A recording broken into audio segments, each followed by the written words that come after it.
All right, part two. I accidentally hit the Siri button and it stopped filming on me.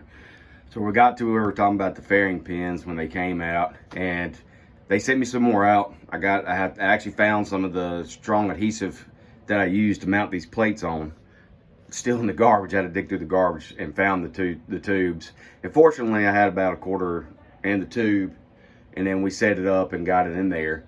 So once we got the tube, once I got all that adhesive out, I was able to reuse it to put these pins in. I let them sit overnight so that it gave plenty of time for curing on it. So with all the mounting, all that done, super easy. Got all that. I'm done from there. It just smooth sailing from there. On the maiden voyage, I learned real fast, so I trimmed up my boards here. It's the guide rails to help you line it up when you're getting on. Now I had it further back behind, about where the plate is glued on is how much further back this went. And before I get there, I moved these. So my braces were back here on the back railing of the trailer. Moved it here, and I trimmed the board up, but I didn't trim it up enough. On the first voyage when we took it out, the actual board here caught my fin, and you can see that big scratch right there.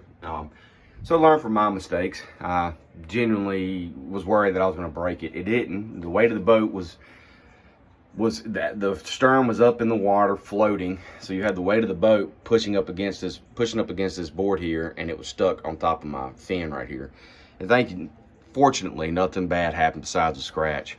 And then the first thing I did immediately when I got home, I trimmed this up. I moved the boards a little further up towards my stern, and then trimmed it so that it's sitting right in front of where the fin would go. But my main thing is to let you know, don't be afraid to trim them up a little more. If not, just keep them off. Some people like to have them on for guidance so they can use it just for getting it on the trailer better. But definitely learn from my mistake. Now, after talking about getting all this mounted and what to do with your trailer, when you get on the water with this thing, it's gonna be highly impressed. I have mindset for more of the bow ride. I have more weight typically on the front. The girls like to sit on the front most of the time. So I typically will have more weight on the bow rather than in the stern or in the center of the boat or towards the stern. It will porpoise if you do it I've learned after this weekend, this is my first full weekend of taking it out. If you're by yourself and you're trying to hit max speed and you have it set more for bow lift, it'll start to kind of porpoise like a dolphin or a whale. It'll just kind of up and down. You'll feel it. My buddy flew his drone over it, and we were trying to see what it was doing. You could see it splashing out, and it was just trying to lift too high. And you got to figure out your trimming. I was highly impressed. By myself, before I put this system on, I could do 25 miles an hour max, plowing through the water, and the engine's straining, it's screaming, it's getting you through it. But then when I put this on, I've hit 35, 36 miles an hour with this system on, with 6 adults on this boat. Yesterday, when we went out, we left from hanging out at our cove and went underway. Now I had my grill, had a 100-pound stereo, I had an extra battery on board, I had 2 coolers slapped full of ice and beverages and water and food, towels, everything. I mean, we were probably at max capacity on weight when we were on this boat. And when I got underway, we were able to top out with all the max. We had about 6 or 7 adults on the boat, and we had all this stuff on here. Just as anybody knows, a pontoon boat, everything, you're gonna bring everything. You're packing a house on it. But we were able to do 30 miles an hour coming back across, and it loves speed. The faster you're going with your weight, the higher your RPM, the more it's going to perform, and it's going to get you out of the water better. My engine itself, it came with I'm running a 13 and a half inch diameter with a 15 pitch prop. It came with this boat. It's a Yamaha F90, great little engine. I recommend you play with your props. The prop before I put the fan on, I could barely get over 5,000 RPM, 5,100 RPM, maxed out. Now I can hit 6,000 RPM with a full load of people on it easily. And then your manufacturers usually say that your prop should get you between 6,000 to 6,100 RPM is your max, where it should be if you read your manuals. Some are different. Mercury's I think are 6,300. But since I put this on, when it lifts it up out of the water, there's less strain on that engine. The engine is quieter. It's not screaming bloody murder at you like it's struggling to push and plow through the water. Once you start getting underway, you start feeling the foil lift you up, that engine's so much quieter. It's not straining. It's impressive. It's crazy how much it made my ride so much more enjoyable and it's smoother. You can literally feel it. The bow literally comes up 12 inches out of the water. I mean, I don't think I'm touching water, so I think to about right the back third, the first third of the tritoon of my boat, of the pontoon logs, is out of the water. I'm pretty much running from about half back, or 2/3 of the boat is just skipping across the water. This thing will lift and roll. It's just amazing. Now, I'm still figuring out my trim while I'm riding in it. You know, this is only my first weekend with the system on. You gotta play with the trim while you're going. It's gonna change how much it activates the lift from the foil on the weight that you're going and the speed you're trying to achieve. You can hit great speeds and lift, but you got to make sure you're trimming. I've noticed if it's me with like one or two other people and I have them sitting on the bow, I can trim about 1/3 to half, typically just about 1/3 of trim, have full trim, right at 1/3, and I'll hit 33 to 35 miles an hour, and that's running 4,800 RPM. If I don't have enough weight in the front, it will start to porpoise again. But also, like I said, I set mine up for max weight for what it was. So I went by their blueprints. I went their angle of approach. I went with a more aggressive approach for the lift of the bow to get me going. And there's still things I need to tweak with and adjust on it that I can. But right now I'm enjoying the ride immensely. It does, but when you got more weight, you'll actually use more of your trim. You will trim it up more.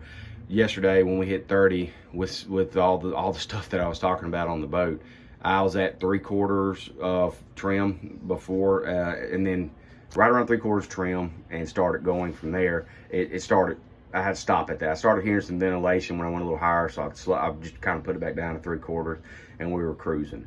I will say I need to get a new prop. This is my prop my neighbor gave me. I had an unfortunate event of hitting a rock and bending up my prop that I had on this boat that was more designed for a pontoon boat. That prop in the back, I think, came off his bass boat, so it doesn't have, I feel like it doesn't have the same fan pattern as the prop that I had on there. It's more of a, I don't know, the blades are a little bit different. I'm wondering if that might be an issue where I have ventilation issues with it. The only thing I am concerned about this system is I live in my reservoir that we're at is dark, silt, river fed. It's murky water, so you need to pay attention even more with this system while you're underway, especially if you're going up river areas or anywhere there's a lot of logs or stumps. You need to be conscious of it. They did tell me in their system, they tell you on their videos they've already made that you have shearing points for these to break off. Right at these plates, these small screws here, where you see the white of the torpedo shaped fairing that's on there, and you got that small dark gray plate with the screws on the top. There's 4 of them holding on. I'm sure that's probably the shearing points that'll break off if you hit something. But that's my only concern. Now, I've been staying in my deep water, haven't been going up river any yet. I will be making that journey, but it's just kind of, you need to be conscious. You need to watch what you're doing. That's the only thing that has me a little nervous about this system.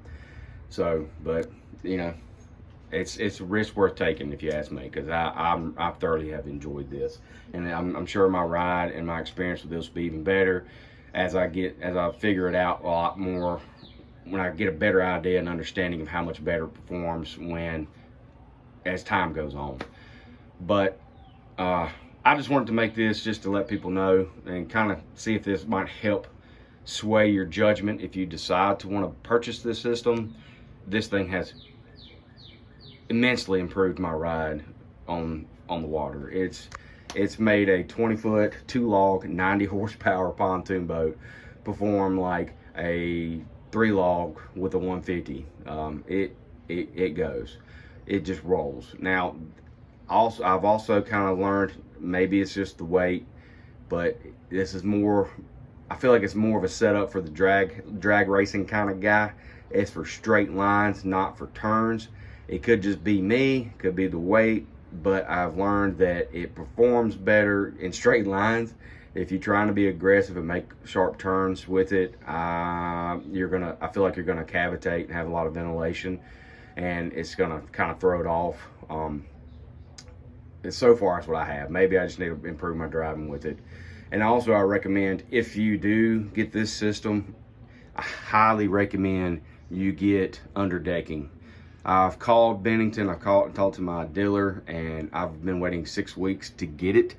But I've already canceled the order because I've yet to hear from them. So I'm probably just gonna go to Lowe's or Home Depot and buy some, I don't know, light, small gauge, kind of like this skid plate back here, get it somewhere in the same thickness of this and just bolt it on myself, because you definitely feel the surge. If you do not have these plates underneath there, you're gonna feel it surging on you. I can feel it hitting as I'm going. As you can see, I can feel that water just splashing up there, and it will definitely slow you down. It needs to be done. You need to put a metal underdecking where you have a smooth belly, and then you'll just even have a quieter ride and a smoother ride. And I feel like when it hits, it's causing the system, it surges and it'll kind of start to porpoise, but it will just pick right back up and go. But I feel like that kind of plays a big factor on how this system performs too, because when that water, you're hitting good wakes and you're hitting a large wave and you're not hitting a smooth underbelly, it's causing a big issue where it starts to surge on you and you feel it kind of bog down. But it'll just lift right back up. So that little 90, it struggles when it hits it and it slows it down, but it's able to push it right back up. But hopefully this helps you. Maybe you can learn from my experiences on doing this. Just a middle-aged redneck did this in his driveway, glued it on. You don't have to go pay $2,000 for somebody to do this. You buy the system, and if you just got some common sense, you can do this. You don't need, it's very minimal tools. You don't need to buy a grinding wheel. If you can get sandpaper, if you can just use your muscles and scuff it up. You don't have to go buy these heavy tools to put this system on. We literally used ratchet straps. I used my power tools to drill, to put on the bits to mount and torque everything down, and then just some common sense. So this is a very easy system to do. If you have the time to get this system on, I really recommend. Now, you can put it on all at one time. They say it takes an hour for that big main plate or all around the edges to get on, but once you get this on, sorry, my wife is calling me. Once you get this glued on, they say an hour, and then you can mount everything on. I just left this all on. I left the straps on this big plate overnight, and then took it off, let it cure well enough that then I mounted everything on. Hopefully this was enough and it helped you out. I love it. Big believer on it, and I hope this kind of helps you make your judgment on whether or not you want to make this purchase. But this thing is awesome.